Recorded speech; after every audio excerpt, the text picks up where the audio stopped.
अहमदनगर शहरातील केडगाव परिसरात पुन्हा एकदा बिबट्या दिसल्याने नागरिक भयभीत झालेत। केडगाव परिसरात 2 बिबट्यांचा वावर असल्याचं अनेक नागरिकांनी पाहिलं असून त्यामुळे आता केडगाव परिसरात राहणाऱ्या नागरिकांमध्ये भीती निर्माण झाली आहे। यामुळे सकाळी आणि सायंकाळी व्यायामाला वॉकिंगला जायचं देखील नागरिकांनी आता बंद केलंय। केडगाव परिसर आणि केडगाव निंबळक बायपास रोडवर बिबट्याची दहशत काही संपत नाहीये। 2 दिवसापूर्वी सायंकाळच्या सुमारास नव्यानं होत असलेल्या येथील टोल नाक्याजवळ 2 बिबट्यांचं दर्शन झाल्यानं स्थानिक नागरिकांमध्ये भीती निर्माण झाली आहे। मागील 10 दिवसांपासून केडगाव परिसरात बिबट्याचा धुमाकूळ सुरू आहे। 10 दिवसांपूर्वी अंबिकानगर परिसरातून बिबट्याला अथक प्रयत्नांनंतर ताब्यात घेण्यात आलं।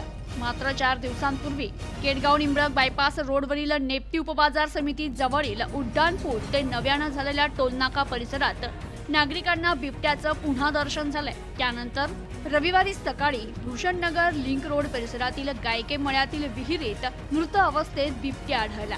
आता पुन्हा नव्यानं याच परिसरात 2 बिबटे दिसल्यानं या परिसरातील रहिवासी हादरून गेले। तर याबाबत काही जणांनी वन विभागाशी संपर्क साधला असता या परिसरात मोठ्या प्रमाणात ऊसाचं क्षेत्र असल्यानं तो तिथे लपला असण्याची शक्यता आहे। तर त्या ठिकाणी पाहणी करून पिंजरे लावण्यात येतील असं वन विभागानं सांगितलं होतं। मात्र पवारवस्ती परिसरात वन विभागाने पिंजरा लावला, परंतु वन विभागाचे कोणीही तिकडे परत फिरकले नाही।